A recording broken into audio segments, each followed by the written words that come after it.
So the GoPro can be a webcam, but so can the Insta360 ONE RS. So let's just have a look at the quality of each. I'll show you how to do it. And there is one really cool feature about this that you probably don't know. All right, let's get started. Mr. Black. By the way, welcome to the channel. My name is Danny Black, and I love to review cool gear that comes my way. If you are new here, thank you so much for being here, and don't be a stranger. Click that button right there. Links to everything that I'm talking about will be down in the description, plus a coupon code and a surprise link. Now, I'm actually using the GoPro Hero 10 as a webcam right now. So this is exactly what you're seeing it with 1080p. But I've already made this video for the Hero 10 and the Hero 9. Maybe you've seen it, maybe you haven't.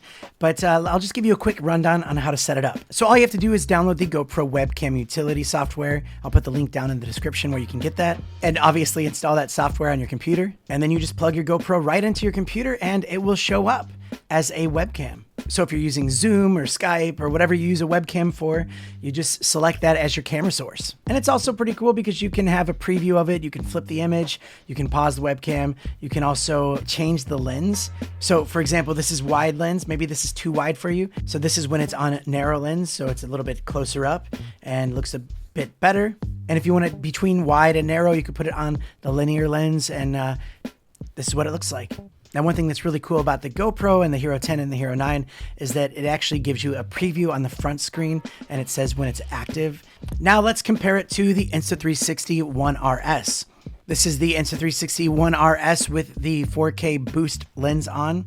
And it's pretty simple to set up, but let me just go back and forth between the quality so that you get an idea of how it looks. So ONE RS, Hero 10, ONE RS, Hero 10. How about side by side? It's actually really good as far as latency is concerned. Like it's right on. Now, both of these cameras don't have an audio option, so you need some kind of, extra microphone. And if you go like Shure SM7B, it gets quite expensive, but this is probably my favorite budget microphone.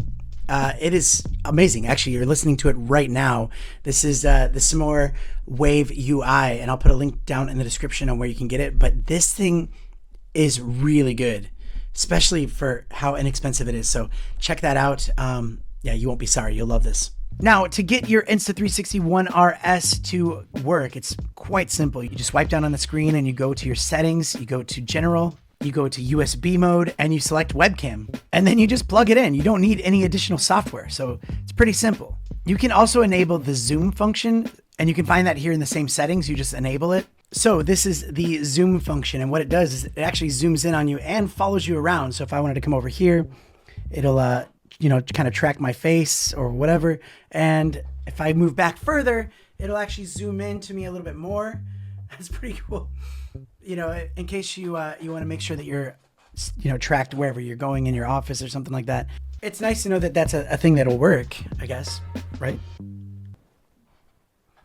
No, eventually it works. Now, for a really cool feature that you probably didn't know, the Insta360 ONE RS can also be used as a 360 camera. So when you throw that 360 lens on, you actually get a split screen with one side being one lens and one side being the other, or top and bottom. For instance, if you're having like an interview or a podcast with somebody where you want them to be on the other side of the table. But anyway, I just thought that was a really cool feature that you can do on this thing. So now just a couple of quick little troubleshooting things. If it's not working for you, sometimes you just have to quit the program that you're using. Like if you're using Zoom and it's not showing up, just quit it and restart it and it'll pop back on and you'll be able to see it. And also some people are going to be asking, can this be working without the battery connected? And to answer your question, on the GoPro, yes, you can take the battery out and it'll work and probably keep it from getting too hot. Now the Insta360 is a little bit trickier because it's cool because if you have the battery disconnected, you can plug it in and it'll still work. It's just a little bit harder because you don't have any kind of stand for it. So you have to kind of work something out.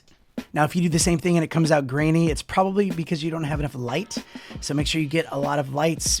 Sunlight or near a window would probably be the best outcome. And if you're interested in what I'm using, you can actually check out my desk tour and see it for yourself. So now I will leave it up to you to decide which one is better, which one looks better to you. Obviously, we're getting 1080p. And remember, these are used as webcams at the moment. So it's not like supposed to be insane quality. Otherwise, you'd just be recording or spending a lot more money on a higher quality webcam.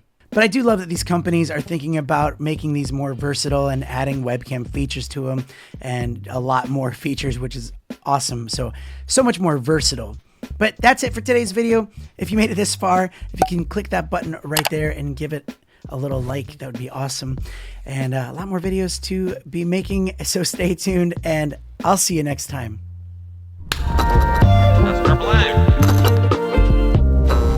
But anyway, I just thought that was a really cool feature that you can do on this thing. Don't you think so, Em?